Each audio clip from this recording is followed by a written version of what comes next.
ಧಾರವಾಡ ಕಟ್ಟೆಯ ರಾಷ್ಟ್ರೀಯ ಕಾರ್ಯಕ್ರಮಕ್ಕೆ ಎಲ್ಲರಿಗೂ ಪ್ರೀತಿಯ ಸ್ವಾಗತ. ಇಂದು ನಾನು ಥಾಮಸ್ ಹಾಡಿಯ ಪ್ರಸಿದ್ಧ ಕಾದಂಬರಿಯ ಕುರಿತು ಮಾತನಾಡಲಿದ್ದೇನೆ.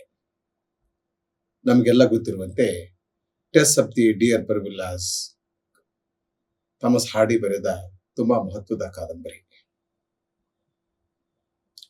32 ವರ್ಷಗಳ ಹಿಂದೆ ನಾನು ಈ ಕಾದಂಬರಿಯನ್ನ ಮೊದಲ ಬಾರಿಗೆ ಓದಿದೆ. ಅಂದಿನಿಂದ ಇಂದಿನವರೆಗೆ ಈ ಕಾದಂಬರಿಯಲ್ಲಿ ಬರ್ತಕ್ಕಂಥ ಪ್ರಮುಖ ಪಾತ್ರಗಳು, ಈ ಕಾದಂಬರಿಯ ದರ್ಶನ, ಈ ಕಾದಂಬರಿ ಕಟ್ಟಿಕೊಡುವ ಲೋಕಾನುಭವ, ಇದೆಲ್ಲ ನನ್ನ ಮನಸ್ಸಿನ ಮೇಲೆ ನನ್ನ ಮನಸ್ಸನ್ನು ಈಗಲೂ ಆವರಿಸಿದೆ. ಥಾಮಸ್ ಹಾರ್ಡಿ ನನ್ನ ಬಹಳ ಪ್ರೀತಿಯ ಇಂಗ್ಲಿಷ್ ಕಾದಂಬರಿಕಾರ. ಡಿ.ಎಚ್. ಲಾರೆನ್ಸ್ ಮತ್ತು ಥಾಮಸ್ ಹಾರ್ಡಿ ಇವರ ಕಾದಂಬರಿಗಳನ್ನು ನಾನು ಮೇಲಿಂದ ಮೇಲೆ ಓದುತ್ತೇನೆ. ಇಂದು ಹಾರ್ಡಿಯ ಬಹಳ ಪ್ರಸಿದ್ಧವಾದ ಕಾದಂಬರಿ ಟೆಸ್ ಬಗ್ಗೆ ನಾನು ಕೆಲವು ಮಾತುಗಳನ್ನ ಆಡಲು ಬಯಸುತ್ತೇನೆ. ಟೆಸ್ ಈ ಕಾದಂಬರಿಯ ಕಥಾನಾಯಕಿ, ಆದರೆ ಅವಳು ಬಹಳ ಫಾರ್ಚುನೇಟ್ ಲೇಡಿಯಾಗಿ ನಮಗೆ ಕಾಣಿಸಿಕೊಡುವುದಿಲ್ಲ. ಕಾದಂಬರಿಯ ಪ್ರಾರಂಭದಿಂದ ಕೊನೆಯವರೆಗೂ ಟೆಸ್ ಒಂದಲ್ಲ ಒಂದು ಸಂಕಷ್ಟದಲ್ಲಿ ಸಿಲುಕಿಕೊಳ್ಳುತ್ತಾಳೆ, ಸಾಮಾಜಿಕ ನಿಂದನೆಗೆ ಒಳಗಾಗುತ್ತಾಳೆ ಮತ್ತು ಅವಳು ತನ್ನ ದೈವದೊಂದಿಗೂ ಕೂಡ ನಿರಂತರವಾಗಿ ಸೆಣಸಾಟವನ್ನು ಮಾಡ್ತಾ ಇರ್ತಾಳೆ. She fights against social condemnation and she also fights with her own fate. ಆದರೆ ತನ್ನ ದೈವದೊಂದಿಗಿನ ಹೋರಾಟದಲ್ಲಿ ಮತ್ತು ತನ್ನ ಸಮಾಜದೊಂದಿಗಿನ ತನ್ನ ಹೋರಾಟದಲ್ಲಿ ಟೆಸ್ ಒಂದು ಸಲವೂ ಯಶಸ್ವಿಯಾಗುವುದಿಲ್ಲ. ಈ ಮೂಲಕ ಥಾಮಸ್ ಹಾರ್ಡಿ ಯಾವ ಸಂದೇಶವನ್ನ ಓದುಗರಿಗೆ ಕೊಡಲು ಬಯಸ್ತಾನೆ ಎಂಬುದರ ಕುರಿತು ನಾವು ಆಲೋಚನೆಯನ್ನ ಮಾಡಬೇಕು. ಈ ಕಾದಂಬರಿಯಲ್ಲಿ ಪ್ರಮುಖವಾಗಿ 3 ಪಾತ್ರಗಳಿವೆ: ಟೆಸ್, ಅಲೆಕ್, ಏಂಜೆಲ್ ಅಂತ. ಟೆಸ್ಗಳ ಜೀವನದಲ್ಲಿ ಅಲೆಕ್ ಮೊದಲ ಬಾರಿಗೆ ಪ್ರವೇಶ ಮಾಡ್ತಾನೆ. ಅವಳ ಮೇಲೆ ಅವನು ಅತ್ಯಾಚಾರ ನಡೆಸ್ತಾನೆ. ಸಮಾಜದ ದೃಷ್ಟಿಯಲ್ಲಿ ಟೆಸ್ ಫಾಲನ್ ವುಮನ್ ಆಗ್ತಾಳೆ, ನಡತೆಗೆಟ್ಟು ಹೆಂಗಸಾಗ್ತಾಳೆ. ಯಾಕಂದ್ರೆ ಮದುವೆ ಇಲ್ಲದೇನೆ ಒಬ್ಬ ಪರಪುರುಷನ ಜೊತೆ ಸಂಬಂಧವನ್ನ ಮಾಡಿದ್ರಿಂದ ಅವಳು ಸಾಮಾಜಿಕ ನಿಂದನೆಗೆ ಒಳಗಾಗ್ತಾಳೆ. ಆದರೆ ಈ ಘಟನೆಯಲ್ಲಿ ಅವಳ ಪಾತ್ರ ಇರೋದಿಲ್ಲ. ಅವಳು ಮುಗ್ಧಳಾಗಿರ್ತಾಳೆ, ಶುದ್ಧಳಾಗಿರ್ತಾಳೆ, ಪರಿಶುದ್ಧಳಾಗಿರ್ತಾಳೆ. ಅವಳು ಅಲೇಖನನ್ನ ಪ್ರೀತಿ ಮಾಡಿರೋದಿಲ್ಲ. ಅವನ ಮೋಸಕ್ಕೆ ಅವಳು ಬಲಿಯಾಗ್ತಾಳೆ. ಅವನು ಅವಳ ಮೇಲೆ ಅತ್ಯಾಚಾರವನ್ನ ನಡೆಸ್ತಾನೆ. ಅವಳ ಮನಸ್ಸಿನ ವಿರುದ್ಧವಾಗಿ ಅವಳ ದೇಹದ ಮೇಲೆ ಅವನು ಲೈಂಗಿಕ ದೌರ್ಜನ್ಯವನ್ನು ನಡೆಸ್ತಾನೆ. ಲೈಂಗಿಕ ದೌರ್ಜನ್ಯ ನಡೆದ ಮೇಲೆ ಅದು ಒಬ್ಬ ಹೆಣ್ಣ ಮಗಳ ಜೀವನದಲ್ಲಿ ಎಂಥ ದುಷ್ಪರಿಣಾಮವನ್ನು ಮಾಡಲು ಸಾಧ್ಯವಿದೆಯೋ ಆ ಎಲ್ಲ ದುಷ್ಪರಿಣಾಮವನ್ನ ಈ ಅತ್ಯಾಚಾರ ಅವಳ ಜೀವನದಲ್ಲಿ ಉಂಟು ಮಾಡ್ತಾರೆ.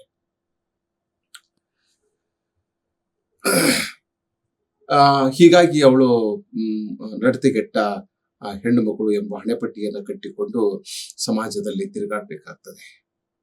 ಥಾಮಸ್ ಹಾರ್ಡಿ ವಿಕ್ಟೋರಿಯನ್ ಕಾಲದ ಲೈಂಗಿಕ ನೈತಿಕತೆಯನ್ನ ಅವನು ಪ್ರಶ್ನೆ ಮಾಡ್ತಾನೆ. ಈ critics the Victorian double standard sexual morality. ಅವನ ಅನೇಕ ಕಾದಂಬರಿಗಳಲ್ಲಿ ಈ ಸಮಸ್ಯೆಯನ್ನ ಅವನು ಬಿಡಿಸುವ ಪ್ರಯತ್ನವನ್ನ ಥಾಮಸ್ ಹಾರ್ಡಿ ಮಾಡ್ತಾ ಇರ್ತಾನೆ. ಮಹಿಳೆ ಸಾಮಾಜಿಕ ಪಾಪದ ಹೊಣೆಯನ್ನ ಹೊರಬೇಕಾಗ್ತದೆ. ಸೊ ಒಬ್ಬ ಕಾದಂಬರಿಕಾರನಾಗಿ ಥಾಮಸ್ ಹಾರ್ಡಿ ತನ್ನ ಎಲ್ಲಾ ಸಹಾನುಭೂತಿಯನ್ನ ಟೆಸ್ಗಳ ಪರವಾಗಿ ತೋರಿಸ್ತಾನೆ. ಅತ್ಯಾಚಾರಕ್ಕೆ ಅವಳು ಬಲಿಯಾದವಳು. ಹೀಗಾಗಿ ಅವಳು ಈ ಪಾಪದ ಹೊಣೆಯನ್ನ ಹೊರಬೇಕಾದ ಅಗತ್ಯ ಇರೋದಿಲ್ಲ. ಏಕೆಂದ್ರೆ ಅವಳು ಪಾಪ ಮಾಡಲಿಲ್ಲ. Rapist is a sinner, not the woman who is raped. ಮಾನಭಂಗಕ್ಕೆ ಒಳಗಾದ ಮಹಿಳೆ ಯಾವ ಪಾಪವನ್ನು ಮಾಡಿರುವುದಿಲ್ಲ. ಅವಳು ಶುದ್ಧಳು, ಪರಿಶುದ್ಧಳು. ಯಾವನು ಅವಳ ಮೇಲೆ ಅತ್ಯಾಚಾರ ಮಾಡಿರ್ತಾನೆಯೋ, ಲೈಂಗಿಕ ದೌರ್ಜನ್ಯ ಮಾಡಿರ್ತಾನೆಯೋ, ಅವನು ಪಾಪಿ, ಅವನು ಅಪರಾಧಿ. ಆದ್ರೆ ಯಾರು ಲೈಂಗಿಕ ದೌರ್ಜನ್ಯಕ್ಕೆ ಒಳಗಾಗಿರುತ್ತಾರೆಯೋ ಅವರೇ ಪಾಪ ಪ್ರಜ್ಞೆಯಿಂದ ನರಳುವುದು, ಅಪರಾಧ ಮನೋಭಾವದಿಂದ ನರಳುವುದು ಬಹಳ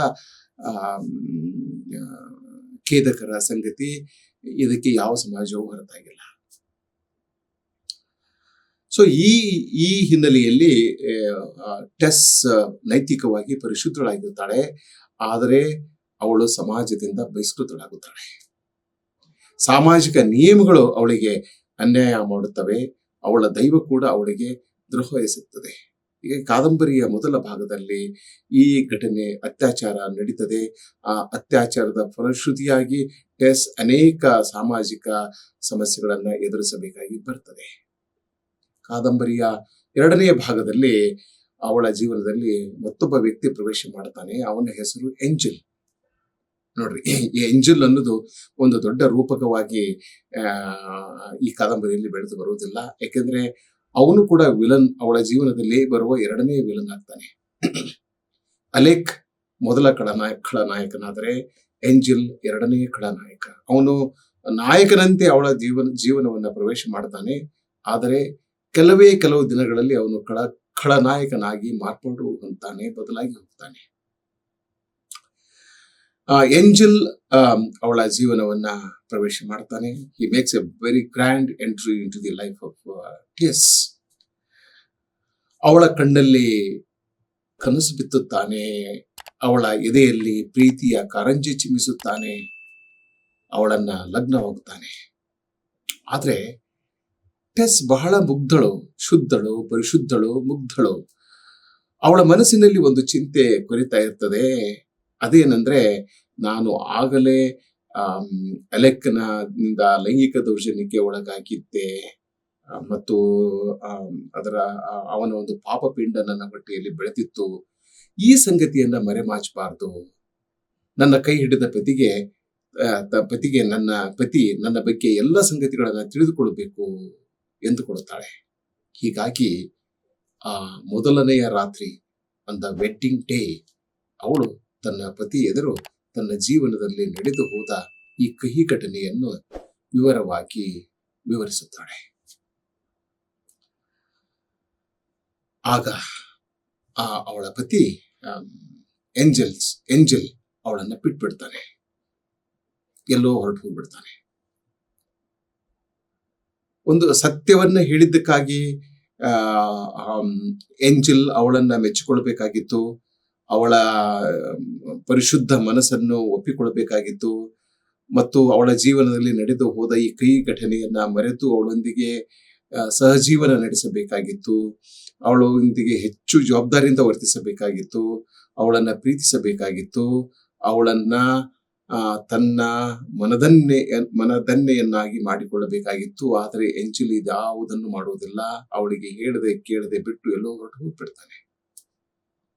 ಇಂಥದೇ ಒಂದು ಘಟನೆ ಗಿರೀಶ್ ಕಾರ್ನಾಡ್ರ ಯಯಾತಿ ನಾಟಕದಲ್ಲಿ ಬರ್ತದೆ. ಯಯಾತಿ ನಾಟಕದಲ್ಲಿ ಚಿತ್ರಲೇಖೆ ಅಂತ ಒಂದು ಪಾತ್ರ ಬರ್ತದೆ, ಇನ್ನೊಂದು ಸ್ವರ್ಣಲತಾ. ಯಯಾತಿಯ ಪುರುನ ಪತ್ನಿ ಚಿತ್ರಲೇಖೆ, ಆ ಚಿತ್ರಲೇಖೆಯ ಸಖಿ ಸ್ವರ್ಣಲತೆ ಒಂದು ದಿನ ತನ್ನ ಜೀವನದಲ್ಲಿ ನಡೆದು ಹೋದ ಒಂದು ಘಟನೆಯನ್ನ ಸ್ವರ್ಣಲತೆಗೆ ಹೇಳ್ತಾಳೆ. ಸ್ವರ್ಣಲತೆ, ನಿನ್ನ ಮದುವೆಯಾಗಿಲ್ಲವೇ, ನಿನಗೆ ಪತಿ ಇಲ್ಲವೇ ಎಂದು ಕೇಳಿದಾಗ ಅವಳು ತನ್ನ ಜೀವನ ವೃತ್ತಾಂತವನ್ನ ಅವಳ ಎದುರು ನಿವೇದನೆ ಮಾಡಿಕೊಳ್ತಾಳೆ. ಹೇಳ್ತಾಳೆ, ಮಹಾರಾಣಿ, ನನ್ನ ಮದುವೆ ಆಗಿತ್ತು, ಎಷ್ಟೋ ವರ್ಷಗಳ ಹಿಂದೆ ನನ್ನ ಮದುವೆ ಆಗಿತ್ತು. ಒಬ್ಬ ಒಳ್ಳೆಯ ಹುಡುಗ, ದಷ್ಟಪುಷ್ಟ ಹುಡುಗ ನನಗೆ ಪತಿಯಾಗಿ ಸಿಕ್ಕಿದ್ದ. ಅವನು ನನ್ನನ್ನ ಪ್ರೀತಿಸ್ತಿದ್ದ, ನಾನು ಅವನನ್ನ ಪ್ರೀತಿಸ್ತಿದ್ದೆ. ಒಂದು ದಿನ ಅವನು ನನಗೆ ಕೇಳಿದ, ನಿನ್ನ ಜೀವನದಲ್ಲಿ ಯಾವ ಪರಪುರುಷನು ಪ್ರವೇಶ ಮಾಡಿಲ್ಲವೇ? ನೀನು ಯಾರನ್ನೂ ಪ್ರೀತಿಸಿರ್ಲಿಲ್ಲವೇ?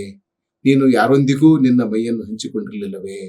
ಇಂಥ ಪ್ರಶ್ನೆಯನ್ನ ಅವನು ಮಾಡ್ತಾನೆ. ಯಾಕೆ, ಇಲ್ಲ, ನನ್ನ ಜೀವನದಲ್ಲಿ ಯಾವ ಪುರುಷನೂ ಪ್ರವೇಶ ಮಾಡಿಲ್ಲ, ನಾನು ಯಾರೊಂದಿಗೂ ಕೈ ಸಡಿಲು ಬಿಟ್ಟು ವ್ಯವಹಾರ ಮಾಡಿಲ್ಲ ಅಂತ ಹೇಳ್ತಾಳೆ. ಆದ್ರೆ ಅವನು ಕೇಳೋದಿಲ್ಲ. ಪ್ರತಿದಿನ ಇದೇ ಪ್ರಶ್ನೆಯನ್ನು ಕೇಳ್ತಾನೆ. ಅವನ ಮನಸ್ಸಿನಲ್ಲಿ ಒಂದು ಚಿಂತೆ ಕೊರೀಲಿಕ್ಕೆ ಪ್ರಾರಂಭ ಮಾಡ್ತದೆ. ಅದೇನಂತಂದ್ರೆ, ನನ್ನ ಪತ್ನಿ ಯಾರೊಂದಿಗಾದರೂ ಲೈಂಗಿಕ ಸಂಬಂಧವನ್ನು ಇಟ್ಟುಕೊಂಡಿರಬಹುದು. ಈ ಒಂದು ಗಂಡನನ್ನ ಪ್ರತಿದಿನ ಕಾಡುವ ಚಿಂತೆಯ ಬಗ್ಗೆ ಆ ಪತ್ನಿ ಸ್ವರ್ಣಲತೆಗೆ ಗೊತ್ತಾಗ್ತದೆ. ಆಗ ಆಕೆ ಹೇಳ್ತಾಳೆ, ಇಲ್ಲ, ಹೇಗಾದ್ರೂ ಮಾಡಿ ನನ್ನ ಗಂಡನಿಗೆ ನಾನು ನೆರವಾಗಬೇಕು ಮತ್ತು ಅವನ ಮನಸ್ಸಿನಲ್ಲಿ ಮೂಡಿರುವ ಚಿಂತೆಯನ್ನ ದೂರ ಮಾಡಬೇಕು, ಇರದೇ ಇರುವ ಒಂದು ಸಂಬಂಧವನ್ನ ನಾನು ಕಲ್ಪಿಸಿಕೊಂಡು ಹೇಳಬೇಕು ಅಂತ ಹೇಳಿ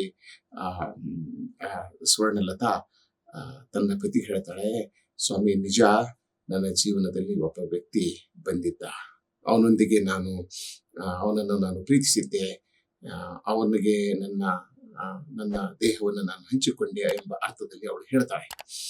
ಆಗ ಅವನಿಗೆ ಈ ಘಟನೆಯನ್ನ ಕೇಳಿದ ಮೇಲೆ ಈ ಇಮ್ಯಾಜಿನೇಟಿವ್ ಸ್ಟೋರಿ, ಇದೊಂದು ಕಲ್ಪಕತೆ, ಕಟ್ಟುಕತೆ, ಈ ಕಟ್ಟುಕತೆಯನ್ನ ಅವನು ನಿಜವಾದ ಕತೆ ಎಂದು ತಿಳಿದುಕೊಂಡು ಹೆಂಡತಿಯನ್ನು ತ್ಯಜಿಸಿ ಹೊರಟು ಹೋಗ್ಬಿಡ್ತಾನೆ. ಆಗ ಅವಳು ಹೇಳ್ತಾಳೆ, ನೋಡು, ಸತ್ಯಕ್ಕಾಗಿ ಅಂದ್ರೆ ನನ್ನ ಗಂಡನಿಗೆ ನೆರವಾಗಲು ಹೋಗಿ ನಾನು ಇಂಥ ಒಂದು ಭೀಕರವಾದ ಭಯಾನಕವಾದ ಸಂಕಷ್ಟದಲ್ಲಿ ಸಿಲುಕಿಕೊಂಡೆ ಎಂದು ಸ್ವರ್ಣಲತೆ ಹೇಳ್ತಾಳೆ. ಆ ನಾಟಕದಲ್ಲಿನ ಈ ಘಟನೆ ನನಗೆ ಬಹಳ ಹಿಡಿಸಿದೆ. ಸೊ ಹೀಗಾಗಿ ಈ ಥಾಮಸ್ ಹಾರ್ಡಿಯ ಟೆಸ್ ಕಾದಂಬರಿಯನ್ನ ನಾವು ಗಿರೀಶ್ ಕಾರ್ನಾಡ್ರ ಯಯಾತಿ ನಾಟಕದ ಈ ಘಟನೆಗೆ ಹೋಲಿಕೆಯನ್ನ ಮಾಡಬಹುದು. ಇಲ್ಲಿಗೆ ಅವಳ ದುರಂತ ಕೊನೆಗೊಳ್ಳುವುದಿಲ್ಲ. ಯಾವಾಗ ಏಂಜಲ್ಸ್ ಅವಳ ಜೀವನವನ್ನು ತೊರೆದು ಹೋಗುತ್ತಾನೆಯೋ ಆಗ ಅವಳ ಮನಸ್ಸಿನಲ್ಲಿ ವಿಚಿತ್ರವಾದಂತಹ ಭಾವನೆಗಳು ಮೂಡುತ್ತವೆ. ಕೀಳರಿಮೆಯಿಂದ ಬಳಲುತ್ತಾಳೆ, ಅನೇಕ ರೀತಿಯ ಮಾನಸಿಕ ಕಾಯಿಲೆಗೆ ಒಳಗಾಗ್ತಾಳೆ. ಅವಳ ಜೀವನ ಅಸ್ತವ್ಯಸ್ತ ಆಗ್ತದೆ, ಮಾನಸಿಕ ಸ್ವಾಸ್ಥ್ಯವನ್ನು ಕಳೆದುಕೊಳ್ತಾಳೆ. ಆಗ ಅವಳಿಗೆ ತನ್ನ ಈ ಸ್ಥಿತಿಗೆ ಕಾರಣವಾದ ಅಲೇಖನ ಮೇಲೆ ಅವಳಿಗೆ ಸಿಟ್ಟು ಬರ್ತದೆ. ಅವನು ಅವಳ ಕೈಗೆ ಸಿಕ್ಕಾಕುತ್ತಾನೆ. ಅವಳು ಅವನ ಹತ್ಯೆಯನ್ನ ಮಾಡ್ತಾಳೆ. ಅವನ ಹತ್ಯೆಯನ್ನ ಮಾಡಿ ಅವನನ್ನ ಸಾಯಿಸ್ತಾಳೆ. ಆ ಕಾರಣಕ್ಕಾಗಿ ಅವಳಿಗೆ ಗಲ್ಲು ಶಿಕ್ಷೆ ಆಗ್ತದೆ. ಕಾದಂಬರಿಯ ಕೊನೆಗೆ ಟೆಸ್ ಸತ್ತು ಹೋಗ್ತಾಳೆ. ಕಾದಂಬರಿಯ ಕೊನೆಗೆ ಥಾಮಸ್ ಹಾರ್ಡಿ ಒಂದು 4 ಸಾಲುಗಳನ್ನ ಬರೆದಿದ್ದಾನೆ. ಶೇಕ್ಸ್ಪಿಯರ್ನ ನಾಟಕದ 2 ಸಾಲುಗಳನ್ನ ಬಳಸಿಕೊಂಡಿದ್ದಾನೆ. ದಯವಿಟ್ಟು ಈ ಸಾಲುಗಳನ್ನ ನೀವು ಕೇಳಬೇಕು. As flies to wanton boys are we to the gods, they kill us for their sports. ಬಹಳ ಅದ್ಭುತವಾದಂತ ಒಂದು ಸಾಲು. ಅಂದ್ರೆ ಕೆಲವು ಮಕ್ಕಳು, ಉಂಡಾಡಿಗಳು ಮಕ್ಕಳು ಕೆಲವು ಆಟಿಕೆಯ ವಸ್ತುಗಳೊಂದಿಗೆ ಆಟ ಆಡ್ತಾ ಇರ್ತಾರೆ. ಮಕ್ಕಳು, ಉಂಡಾಡಿಗಳು ಆಟಿಕೆಯ ವಸ್ತುಗಳನ್ನು ತೆಗೆದುಕೊಂಡು ಆಟ ಆಡ್ತಾ ಇರ್ತಾರೆ. ಅವು ಎಲ್ಲಿಯವರೆಗೆ ಆ ಮಕ್ಕಳು ಆಟಿಕೆಯ ವಸ್ತುಗಳೊಂದಿಗೆ ಆಟವಾಡ್ತಾರೆ ಅಂತಂದ್ರೆ, ಎಲ್ಲಿಯವರೆಗೆ ಆ ಆಟದಿಂದ ಅವರಿಗೆ ಸುಖ ಸಿಗುತ್ತದೆಯೋ, ಖುಷಿ ಸಿಗುತ್ತದೆಯೋ, ಅಲ್ಲಿಯವರೆಗೆ ಆ ಆಟಿಕೆಗಳನ್ನ ಇಟ್ಟುಕೊಂಡು ಅವರು ಆಟ ಆಡ್ತಾರೆ. ಯಾವಾಗ ಆ ಆಟದಲ್ಲಿ ಅವರ ಆಸಕ್ತಿ ಹೊರಟು ಹೋಗ್ತದೆಯೋ ಆಗ ಆಟಿಕೆ ವಸ್ತುಗಳನ್ನ ಅವರು ಹಾಗೆ ಚೆಲ್ಲಿ ಮನೆಗೆ ಓಡಿ ಹೋಗ್ಬಿಡ್ತಾರೆ. ಹಾಗೆ ದೈವ ಅನ್ನೋದು ನಮ್ಮೊಂದಿಗೆ ನಿರಂತರವಾಗಿ ಆಟ ಆಡ್ತಾ ಇರ್ತದೆ. ಮನುಷ್ಯರು ಕೇವಲ ಆಟಿಕೆಯ ವಸ್ತುಗಳು.